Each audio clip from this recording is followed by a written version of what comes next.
l'évêque de Rouen.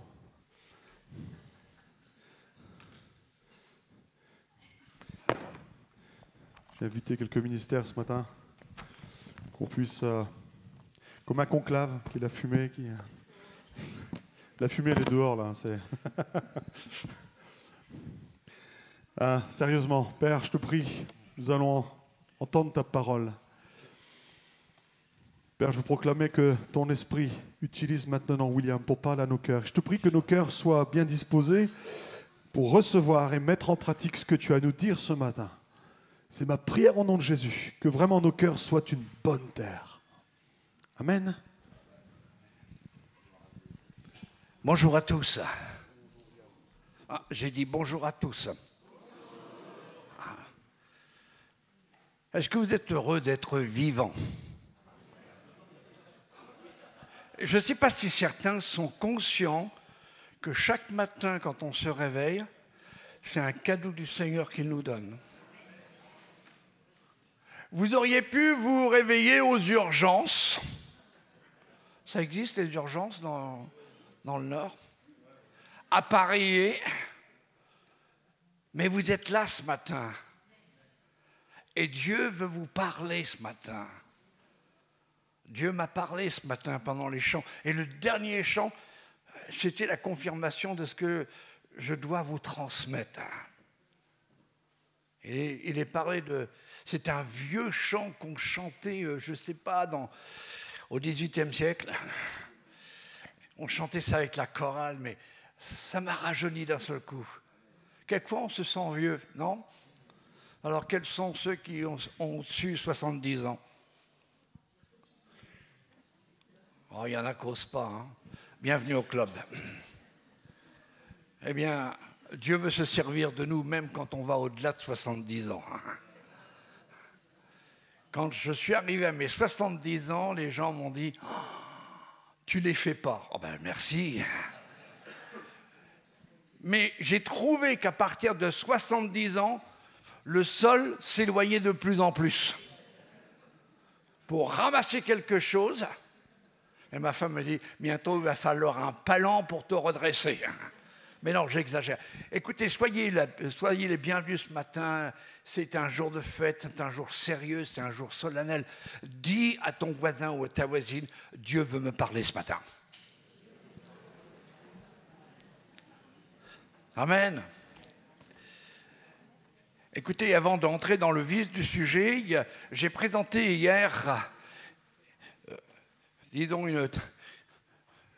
maintenant que je ne suis plus responsable, disons, de tout ce qui est administratif au niveau de l'Église, et il y a quelqu'un d'autre qui s'en charge, eh bien, ça me donne du temps pour écrire. Et puis, j'utilise quelquefois des versions, et vous allez voir peut-être sur l'écran, des versions ou une version Le Message qui vient des États-Unis, que je trouve très fraîche, très amplifiée.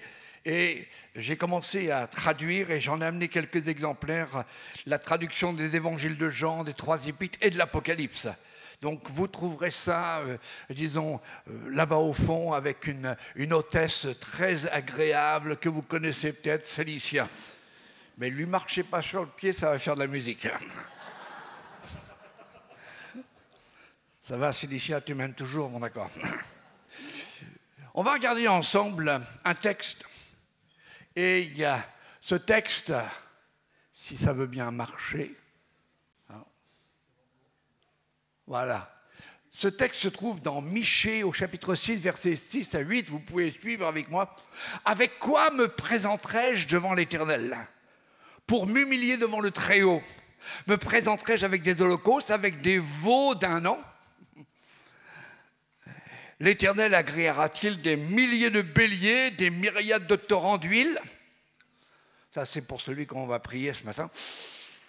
Et donnerai-je pour mes transgressions mon premier-né, pour le péché de mon âme, le fruit de mes entrailles? On t'a fait connaître, ô homme, écoutez bien, ce qui est bien. Et ce que l'Éternel demande de toi, c'est que tu pratiques la justice, que tu aimes la miséricorde et que tu marches humblement avec ton Dieu. On regarde la version de la Bible du Sommeur, simplement la dernière partie. On te l'a enseigné, ô homme, ce qui est bien et ce que l'Éternel attend de toi, c'est que tu te conduises avec droiture, que tu prennes plaisir à la bonté et que tu vives dans l'humilité avec ton Dieu. Regardez la traduction de cette version, le message. Mais il a déjà expliqué clairement comment vivre, quoi faire, ce que Dieu recherche chez les hommes et les femmes. C'est très simple. Faites ce qui est juste et équitable envers votre prochain. Soyez compatissant et loyal dans votre amour. Écoutez bien la suite. Et ne vous prenez pas trop au sérieux, mais prenez Dieu au sérieux. Je me rappelle quand j'étais, disons, dans le ministère il y a quelques années, que je voyageais avec mon papa spirituel et qu'il y avait des problèmes d'église, je m'en prenais plein la tête. Et puis il me dit, te prends pas au sérieux, mais prends Dieu au sérieux. C'est lui ta solution, c'est lui ta sagesse. Et c'est vrai, quelquefois on se prend trop au sérieux. Écoutez, essayons pendant quelques instants de parler de Michée. Michée fait partie des petits prophètes, non pas dans la mesure de grandeur spirituelle ou physique, mais par ses écrits qui sont beaucoup plus courts que ceux de Ésaïe, de Jérémie et Ézéchiel. Un peu d'histoire. Michée était originaire de Moréchescat, situé dans le sud de Juda. C'était une région agricole, fertile, à environ 40 km de Jérusalem, au sud-ouest de Jérusalem. À l'instar d'Amos, Michée avait grandi à la campagne, dans une famille modeste, alors que Ésaïe, son contemporain à Jérusalem, s'adressait au roi et jugeait des nations. Michée, prophète de campagne, un peu comme Jean-Baptiste, prophète dans le désert. Il dénonçait les dirigeants corrompus, les faux prophètes, les sacrificateurs impies, les marchands malhonnêtes, ainsi que les mauvais juges du royaume de Juda. Et il va s'élever contre l'injustice, l'oppression des paysans, la cupidité, l'avarice, l'immoralité et l'idolâtrie. Et il avertit le peuple des conséquences sévères qui les attendent s'ils persévèrent dans leur mauvaise voie. Et dans le contexte des prophètes, des petits prophètes, on parle ça des prophètes majeurs, des prophètes mineurs, nous disons que le peuple d'Israël se détourne de Dieu très souvent pour aller vers les idoles. Je voudrais faire simplement une petite halte pour tous ceux qui servent Dieu, peu importe le service, que votre service ne devienne pas une idole. Vous ne servez pas votre service, vous servez le Dieu de votre service. Ne devenez pas le Dieu de votre service. La même chose pour les prédicateurs, pour les pasteurs, pour les copasteurs. Ne prenez pas que votre ministère ne devienne pas une idole, mais que seul Dieu soit celui que vous adorez. Et ce matin, j'aimerais aborder ce thème. Qu'est-ce que Dieu, ce que Dieu attend de moi, ce que Dieu attend de nous? Qu'est-ce qu'il demande de nous? Tous ceux qui veulent le servir, qu'est-ce qu'il attend? Eh bien, Dieu attend quelque chose. Il attend votre amour, il attend votre fidélité, il attend votre zèle, il attend que vous le mettiez en premier. Trop souvent, notre foi se limite uniquement à ce que notre bouche dit, prononce. Mais Dieu veut plus.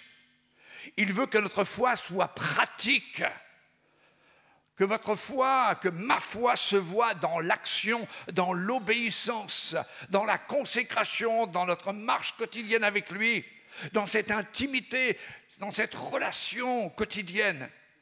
Vous savez, trop souvent, on s'attend à ce que Dieu nous donne. On s'attend à ce que Dieu nous guérisse.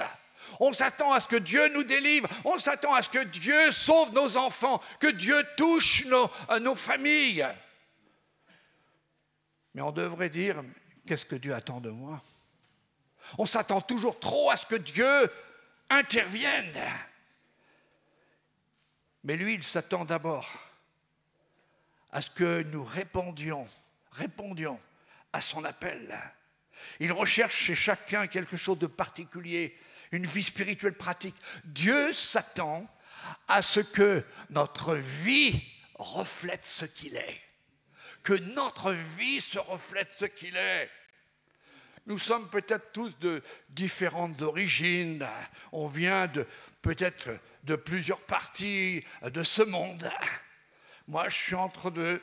Ma mère était polonaise, mon père un vrai Normand. Et je peux vous dire qu'elle travaillait comme un cheval. Et elle voulait aussi qu'on travaille. Et puis, Dieu m'a fait rencontrer la merveille des merveilles. Une Sicilienne. Waouh! Mais elle est sicilienne. Mais elle n'a pas la mentalité sicilienne. C'est une enfant de Dieu. C'est une femme de Dieu. Très discrète. Je crois qu'on a le même problème à la maison. Hein. Elle est là? Oui, non, elle n'est pas là. Oui, elle est là. Oula, je vais faire attention. Mais elle est autant pasteur que moi, mais elle est dans la discrétion. Elle est derrière moi. Elle est mon aide. Elle est mon égale. Elle est un peu ma doublure dans le ministère. Mais dans un vêtement, quand la doublure dépasse, tu te casses la figure. Tu te prends les pieds dedans. Elle est là quand je suis découragé. Bon, elle a ce caractère, vous savez, je ne sais pas si vous connaissez les Siciliens, enfin vous connaissez aussi les Polonais, je crois qu'il y en a parmi nous, quelques-uns. Mais Dieu ne veut pas que notre nature se reflète, il veut que sa nature se reflète. Est-ce que ta vie laisse paraître qui il est? Dieu veut le meilleur pour nous. Ce qui nous est le plus cher, un peu comme pour Abraham. Dieu lui a demandé son meilleur, il lui a demandé son fils. La Bible dit qu'il n'y a rien de mauvais en Dieu. Alors quand tu t'approches de Dieu, ne pense pas que tu vas recevoir quelque chose de mal. Dieu est le parfait. Ce que Dieu veut te donner, c'est la perfection. Est-ce que ta vie reflète ce qu'il est par ton comportement, par tes paroles, par tes réactions, par tes sentiments? Michée, sous l'inspiration de l'Éternel, donne une triple définition de l'idéal divin concernant nos obligations envers Dieu. N'oublions pas que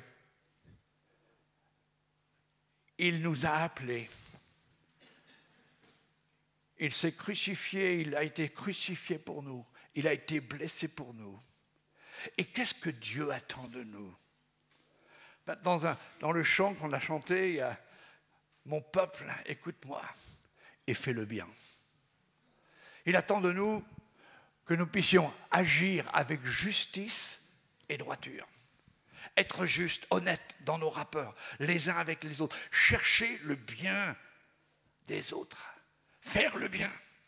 Il attend une deuxième chose, c'est que nous soyons miséricordieux. Être miséricordieux. Faire preuve de compassion et de bonté véritable pour ceux qui sont blessés dans la vie et ceux qui nous ont blessés. C'est-à-dire pratiquer le pardon comme Jésus a pratiqué le pardon.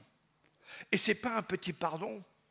Pierre, à un moment donné, dit « Seigneur, jusqu'à combien de fois vais-je pardonner mon frère? Est-ce jusqu'à 7 fois ?» Et Jésus lui dit « 7 fois, 77 fois. 3 fois le chiffre parfait, le chiffre de Dieu. 7 fois 77. » Et il ne le dit pas, mais je sous-entends par jour. Donc tu n'en as pas terminé avec le pardon. Et puis, qu'est-ce qu'il demande? De marcher humblement avec notre Seigneur, savoir s'humilier devant Dieu, dans une crainte respectueuse de sa volonté. Cette triple demande, cette triple attente et recherche de Dieu dans notre vie nous parle de cette triple composition dans notre vie, corps, âme et esprit. Dans notre corps, nous devons révéler Dieu. Dans notre esprit, nous devons révéler Dieu. Et dans notre âme, nous devons révéler Dieu. Tout de ce que nous faisons, de ce que nous disons, de ce que nous ressentons, de ce que nous pensons, nous devons marcher humblement. C'est bien plus que de dire Moi, je suis chrétien. Je vais à l'église. J'ai la foi. Mais la Bible dit que la foi sans les œuvres, sans démontrer cette valeur de la foi, sans révéler Dieu dans notre vie, sans prouver cette réalité de la foi, cette foi est morte et n'a aucune valeur. Elle est une lettre qui tue, elle devient une tradition qui nous endort, une culture qui se laisse influencer par le système de ce monde. Et Paul le dit, Romains 12, verset 2, ne vous conformez pas au monde actuel, mais soyez transformés par le renouvellement de l'intelligence afin de discerner quelle est la volonté de Dieu. Et cette volonté, elle est bonne, elle est agréable et elle est parfaite. Êtes-vous intéressé ce matin à savoir ce que Dieu attend de vous? Est-ce que vous êtes vraiment intéressé? Bien, très simplement, regardons à ce que Dieu attend de nous, comme le dit notre texte. C'est bien plus que des offrandes. C'est bien plus que des services, des sacrifices. C'est bien plus qu'un dimanche par semaine, 1 heure, et puis basta, on a donné 1 heure au Seigneur, on est tranquille. Ce message fut annoncé au roi Nebuchadnezzar par Daniel. Mets un terme à tes péchés. On a entendu une parole tout à l'heure. Arrête d'aimer ton péché. Mets un terme à tes péchés. Mets un terme à tes infidélités. Mets un terme à ta lassitude. Mets un terme à ton sommeil spirituel. Tu es là, tu n'arrives pas à louer le Seigneur. Pourquoi? Parce qu'il y a un blocage. Mets un terme ce matin. Alors, reprenons ce premier point, juste et droit. C'est ce que Dieu attend de nous. Que nos actes, nos attitudes soient justes, qu'il y ait de la droiture dans notre vie. Il y a quelque temps, j'ai été fortement impressionné par ce que Dieu dit d'un homme. Il parle au sujet d'un homme. Et je me suis posé la question, ce que Dieu dit de cet homme, est-ce qu'il le dit de moi, William Joutet? Pasteur à la retraite, mais encore en activité. Trop en activité pour ma femme. Elle voudrait que je sois avec elle dans le jardin, un truc que je déteste. Mais Dieu change mon cœur. Et dernièrement, j'ai taillé mes rosiers, j'ai taillé ma vigne. Puis quand ma femme ne m'a pas regardé, je me suis taillé. Seigneur, étends ta main, bénis-la et protège-moi. Mais juste et droit. Qu'est-ce que Dieu attend de moi?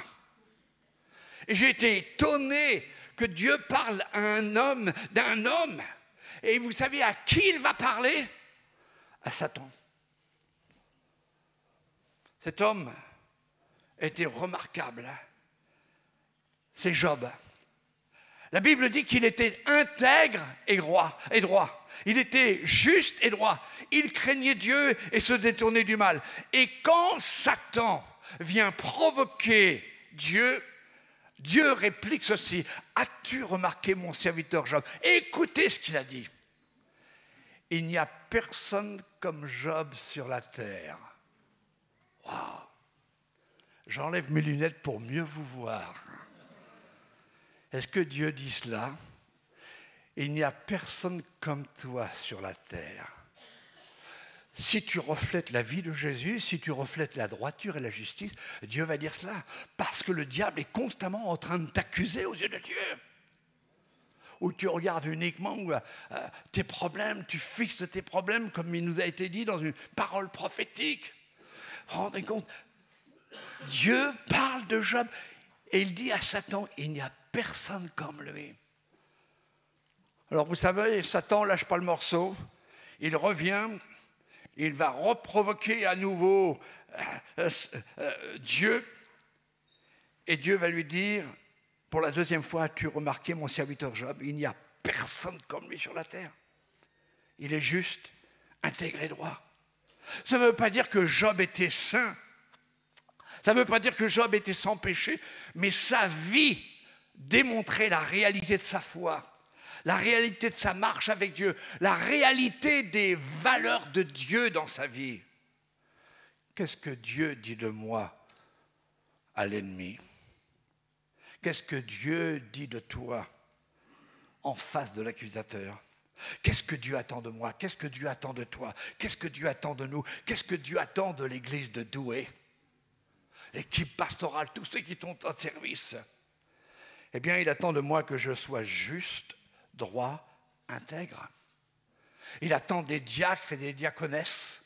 Il attend des anciens, il attend des leaders, il attend de l'équipe pastorale que nous soyons justes, droits et intègres. Que son peuple fasse le bien et vive dans la droiture.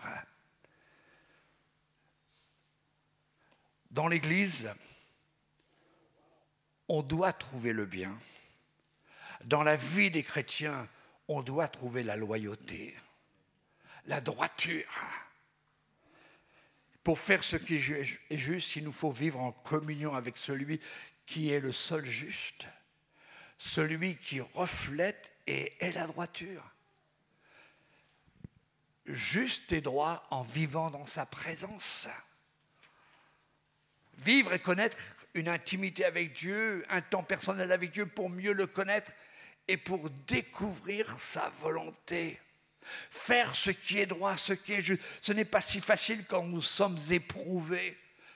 Quand tu es dans la souffrance, quand tu es dans la maladie, que tu as prié, que l'Église a prié pour toi et que tu continues à prier, est-ce que tu réagis avec droiture et justice? Ou alors tu dis, ce n'est pas juste, c'est pas normal. Pourquoi moi? Qu'est-ce que j'ai fait pour mériter cela? Quand vous lisez ce que Job a expérimenté, sa position, son attitude, la Bible dit, en rien Job n'a péché contre Dieu. Faire ce qui est bien, c'est obéir à sa parole, c'est faire et accepter sa volonté, c'est se soumettre à sa direction, c'est lui faire entièrement confiance, c'est s'appuyer sur la promesse que la Bible dit, nos lendemains sont entre ses mains. Est-ce que tu es sûr que tes lendemains sont entre tes mains? Ou tu veux contrôler tes lendemains? Le psalmiste dira, tu me feras connaître le chemin de la vie. Et il dira aussi au psaume 84, heureux ceux qui aiment le chemin de ta maison. Regardez le psaume 89. La justice et l'équité, la droiture sont la base, le fondement de ton trône. La bonté et la fidélité sont devant ta face. Et la Bible du Sommeur nous donne autre chose. Les assises de ton trône sont justice et droit. L'amour et la vérité marchent devant toi. Allez, je vous laisse encore un petit peu de la traduction du message. Le droit et la justice sont les racines de ton règne. L'amour et la vérité en sont les fruits.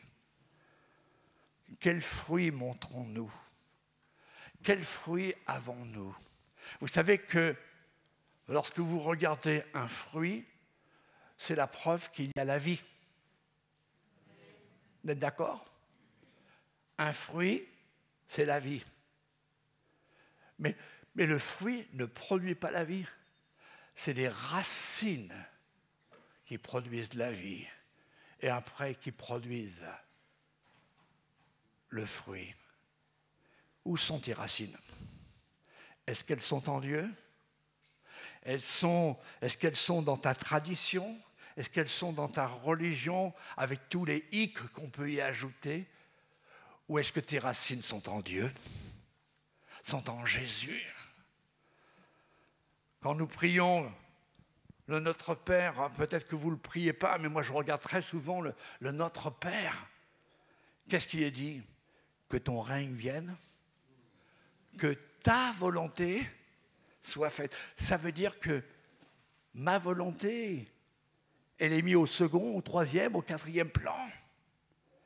Nous demandons à ce que la justice, l'équité, la droiture, les qualités, les valeurs de Dieu règnent en nous. Oui, viens régner. Aujourd'hui, vous savez, la société change les règles et ces règles sont en opposition à celles de Dieu. Les hommes de ce siècle ont des règles qui correspondent à leurs désirs, à leurs pulsions charnelles. Mais notre rôle, notre responsabilité, ce que Dieu attend de nous, c'est quoi? Eh bien, c'est que notre Église doit être le thermostat de la société, c'est-à-dire faire la différence.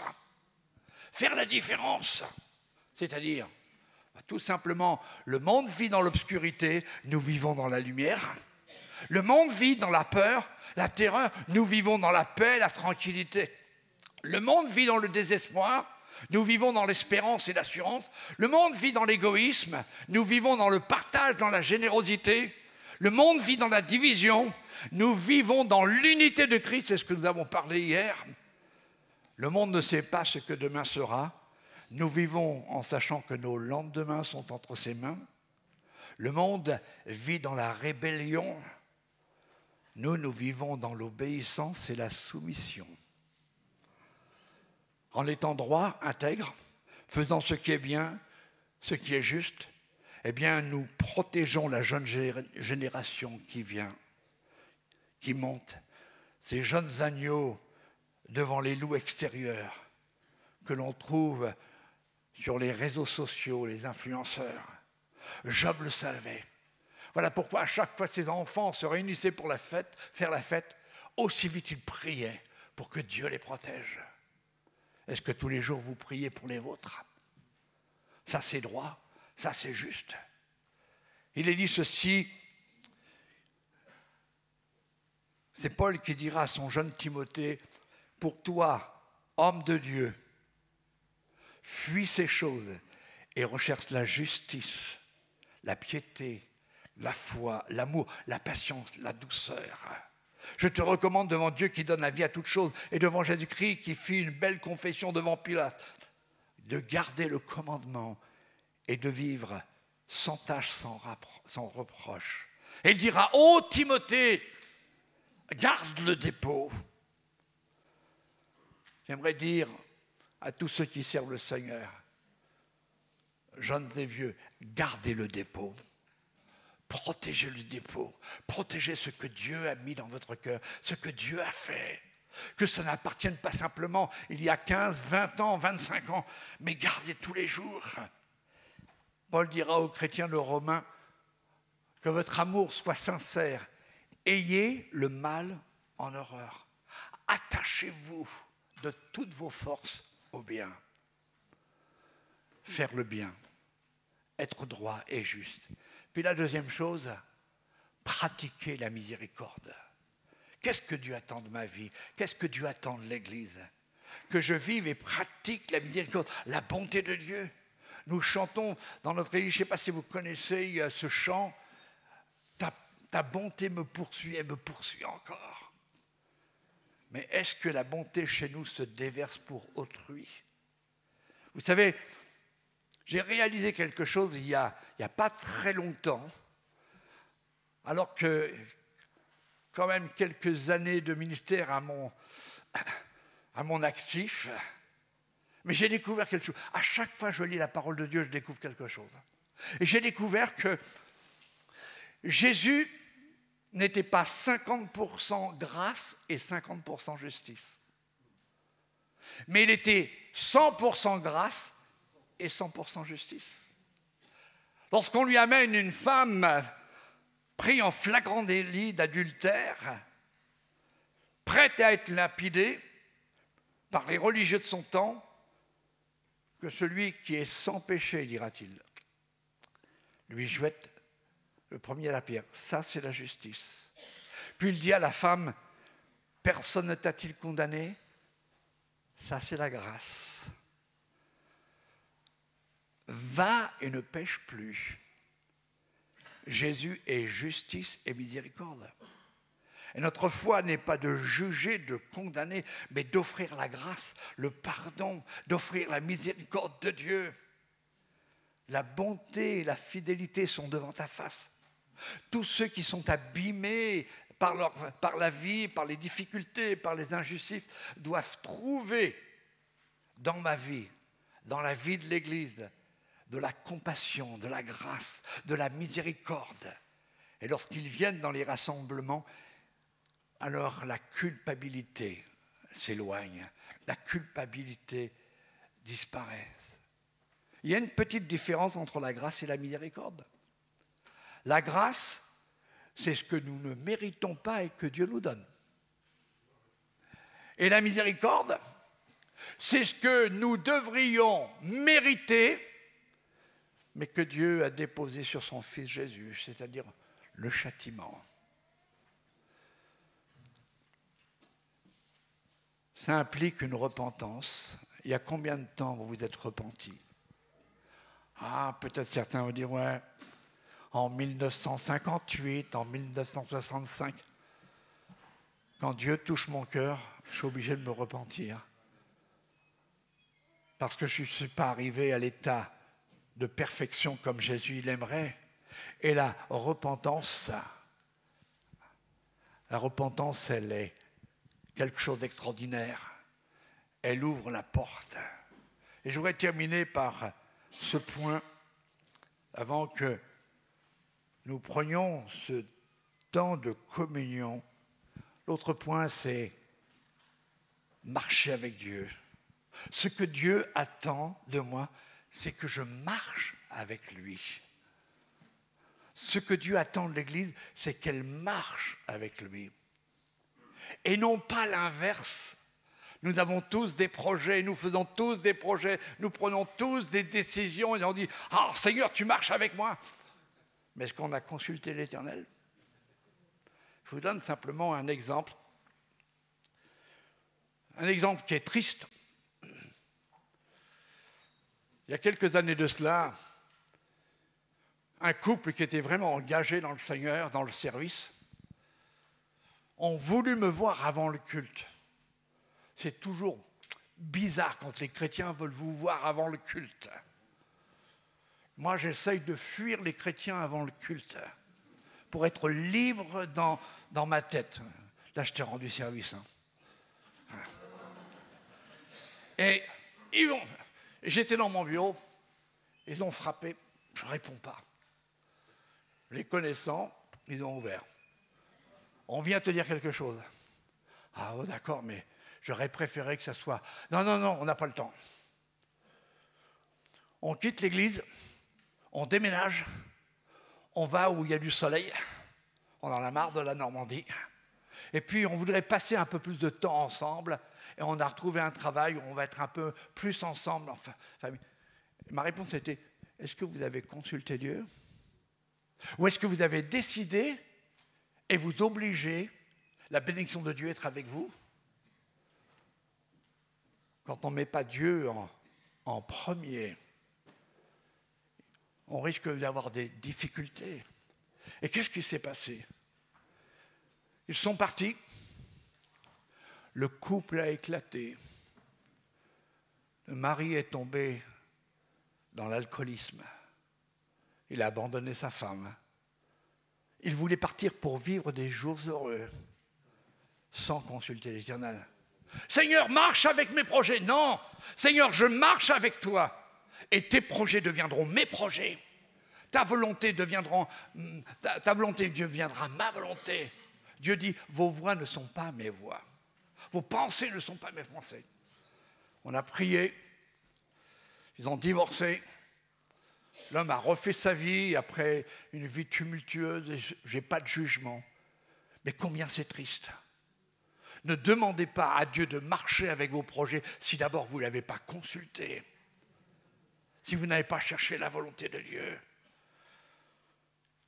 Quelle est la façon de marcher? Dieu ne dit pas « je veux marcher avec toi », mais Dieu dit « je veux que tu marches avec moi ».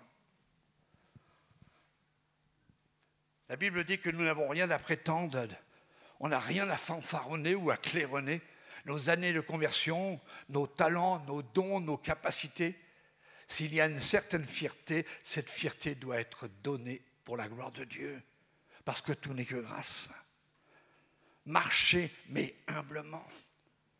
Marcher avec lui, et devant lui, il agira en nous et à travers nous. Rechercher la gloire de Dieu avant tout, pas notre réputation, pas notre renommée. Être reconnu des hommes, mais reconnu de Dieu. Ne pas chercher l'approbation des hommes, mais chercher l'approbation de Dieu.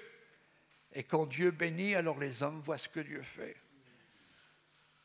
C'est ce que j'ai toujours aimé avec ma Sicilienne.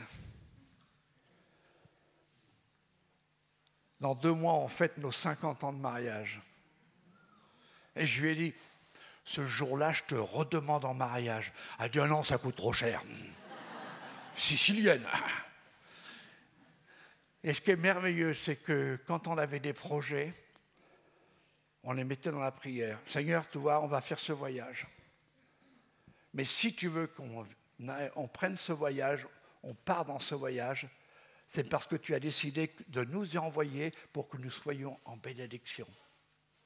Mais si on n'a pas ton aval, on reste à la maison. Et ma femme, qui de plus en plus n'aime pas voyager, dit « Ah ouais, chouette, je vais être dans mon jardin. » Et à chaque fois, le Seigneur répondait. Et à chaque fois, même, il donnait la provision financière. Et quand on partait, alors on visitait quelquefois les églises, on visitait des foyers. Et dernièrement, j'ai reçu un texto d'un Sicilien. Il m'a dit, vous ne vous rappelez pas, vous m'avez donné une parole il y a telle année. Dieu a changé ma vie. Et j'ai été pendant 8 ans missionnaire au Niger. Je reviens en France et je l'ai vu l'année dernière dans une très grande église en Sicile. Et il m'a dit, est-ce que je pourrais vous visiter? Tout simplement parce qu'on avait dit au Seigneur, si tu veux que nous allions là-bas, c'est toi qui nous envoies. On te met dans le projet. C'est ta volonté, pas la nôtre. Et combien j'ai dit à ma femme, regarde cette photo, regarde. Il va être en Belgique, il va en Allemagne, et il va peut-être retourner au pays, on va peut-être le voir, mais quel courage! Quand tu entres dans les projets de Dieu, ou que tu soumets tes projets, et que tu es prêt à ce que Dieu dise, non, pas ce projet, sache que dans les projets de Dieu, tu vas être une bénédiction, parce que tu marches humblement devant Dieu. Il est dit ceci dans Jacques, la façon de marcher avec Dieu, c'est humblement dans l'humilité, mais il est dit ceci, il accorde au contraire une grâce excellente. C'est pourquoi l'Écriture dit, Dieu résiste aux orgueilleux, mais il fait grâce aux humbles. Et la Bible du Sommeur dit, Dieu s'oppose aux orgueilleux, mais il accorde sa grâce aux humbles. Et il dira plus loin dans Jacques, mais maintenant vous vous glorifiez dans vos pensées orgueilleuses. Ces choses mauvaises de se glorifier de la sorte. Celui donc qui sait faire ce qui est bien et qui ne le fait pas commet un grand péché. Je voudrais terminer, arriver à une conclusion. Qu'est-ce que Dieu attend de ta vie? Qu'est-ce que Dieu attend de notre vie? Nous, en tant qu'Église, nous, en tant que serviteurs de Dieu, ministre de la parole, appelé par Dieu. Qu'est-ce que Dieu attend de moi? Il attend que nous portions du fruit à sa gloire. Et dans ces fruits, il y a la vie. Dans ce fruit, quand vous croquez, il y a un fruit qui est juteux, pas juteux. Ouais, vous pouvez me croquer, vous allez voir. Mais il y a le fruit. Moi, j'aime les raisins. Et quand je suis dans l'île de ma femme, les raisins me rappellent les grappes qu'ils portaient du pays de Canaan. Mais ils portaient la preuve que là où Dieu les envoyait, c'était la bénédiction. Des sacrés raisins, gros comme cela. Écoutez bien, ce que Dieu veut, c'est que tu portes la vie. C'est que quand tu rentres dans la maison du Seigneur, peu importe ton âge, peu importe tes courbatures, tu as envie de danser, tu as envie de sauter de joie, tu as envie de crier ta joie, tu as envie de communiquer la joie, tu as envie de... Pourquoi? Parce que tu marches humblement devant le Seigneur. Tu n'as rien à prouver, mais ta vie est une preuve que Dieu agit. Frères et sœurs, qu'est-ce que Dieu attend de toi? Je voudrais lancer un défi ce matin. C'est mon rôle. Et tous les prédicateurs lancent les défis. J'aimerais vous lancer à chacun un défi. Qu'est-ce qui est prêt à vivre dans la justice et dans la droiture. Qu'est-ce qui est prêt à pratiquer la miséricorde, à faire le bien pour les autres, pour ceux qui nous ont fait du mal, ou pour ceux qui font du mal, mais être miséricordieux, plein de compassion? Qui est prêt à marcher avec Dieu et pas attendre que Dieu marche avec lui pour le bénir, mais marche avec Dieu et tu deviens une bénédiction? Je vous lance ce défi ce matin, avant que je termine par la prière. Qui va oser se lever à sa place pour relever ce défi ce matin? Je vous attends, moi je suis déjà debout. Ce matin, j'ai déjà dit, Seigneur, prends ma vie. Que ma vie reflète qui tu es. Que le monde puisse savoir que dans cette église, dans ma vie, dans la vie de mes frères, il y a la vie, il n'y a pas les ténèbres. Il y a la vérité, il n'y a pas le mensonge, il n'y a pas la confusion, mais il y a la paix. Il n'y a pas la faiblesse, mais il y a la puissance de Dieu.